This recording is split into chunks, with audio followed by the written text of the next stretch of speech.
Bienvenue sur Raconte-moi, votre rendez-vous incontournable pour les récits les plus troublants et les plus mystérieux. Aujourd'hui, nous vous emmenons en Afrique de l'Ouest, dans un village enveloppé de légendes et de secrets. Une étrange disparition, des totems inquiétants et une forêt interdite, cette histoire ne manquera pas de vous captiver.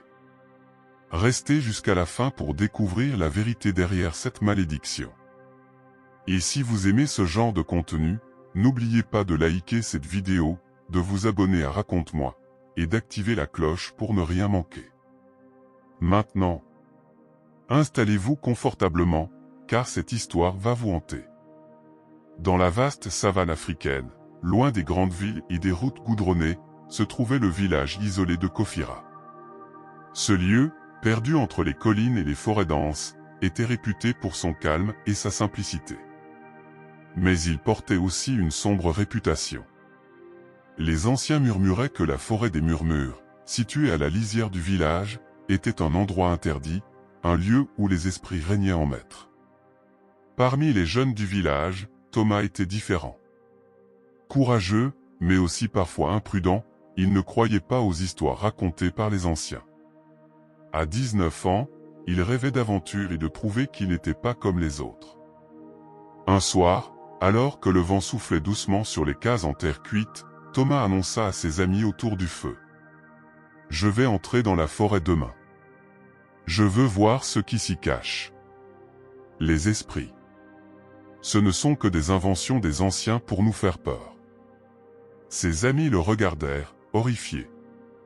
Moussa, son meilleur ami, lui murmura. « Thomas, ne fais pas ça. Mon oncle y est entré quand j'étais enfant.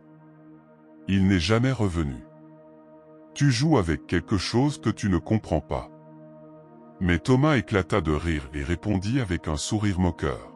« Alors, je découvrirai ce que ton oncle n'a pas pu. » Le lendemain matin, Thomas disparut à aube, armé seulement d'une machette et d'une gourde.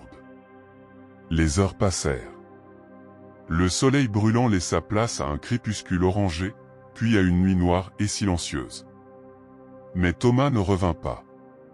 Sa mère, paniquée, alerta le chef du village, et rapidement, une équipe de recherche fut organisée.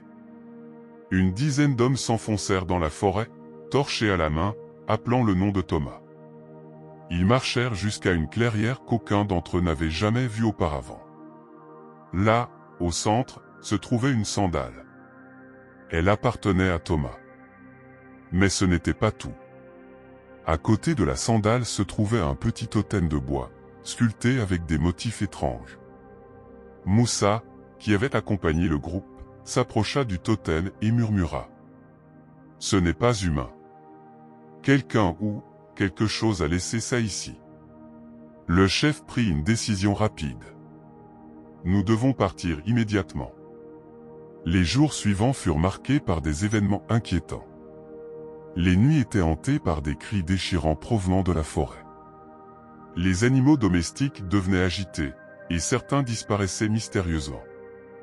Mais ce qui terrifia le plus les villageois, c'était l'apparition soudaine de totems similaires à celui trouvé dans la forêt. Ils étaient posés devant les maisons, comme un avertissement. Une vieille femme, considérée comme la sage du village, déclara un soir. « Les esprits réclament justice. Quelqu'un a violé leur terre sacrée.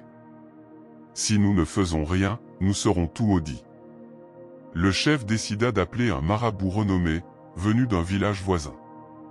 Ce dernier arriva au petit matin, vêtu de blanc, tenant dans ses mains un bâton orné de perles et de plumes. Après avoir inspecté les totems, il déclara. « Ces objets sont porteurs d'une malédiction. La forêt réclame son dû. Si nous ne retrouvons pas le corps de Thomas, la colère des esprits détruira ce village. » Une nouvelle expédition fut organisée, menée par le marabout lui-même. Les villageois étaient terrifiés, mais ils savaient que rester inactifs n'était pas une option. Ils s'aventurèrent plus profondément dans la forêt, suivant les indices laissés par les totems. Après des heures de marche, ils découvrirent une grotte cachée derrière une cascade.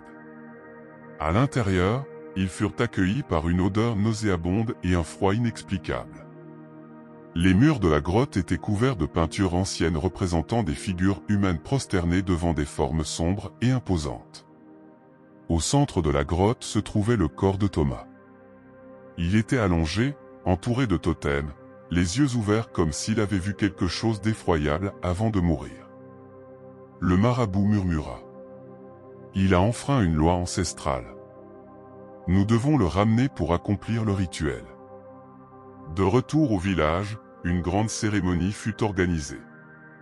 Le marabout, entouré de tous les habitants, entama des prières dans une langue ancienne. Des offrandes furent déposées, des calebasses de lait, du miel, et même une chèvre noire. Pendant le rituel, le feu central vacilla, et un vent froid traversa le village. Lorsque tout fut terminé, les cris dans la nuit cessèrent.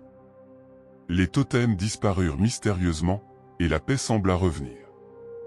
Mais les anciens du village continuent de raconter l'histoire de Thomas aux nouvelles générations. Non pas pour les effrayer, mais pour leur rappeler que certaines frontières ne doivent jamais être franchies. Alors, qu'en pensez-vous? Était-ce vraiment l'œuvre des esprits, ou juste une coïncidence? Cette histoire nous rappelle que certaines croyances, aussi anciennes soient-elles, ont le pouvoir de modeler notre réalité. Merci d'avoir suivi cette histoire jusqu'à la fin. Si vous avez aimé, n'oubliez pas de liker cette vidéo, de vous abonner à Raconte-moi, et d'activer la cloche pour découvrir d'autres récits fascinants.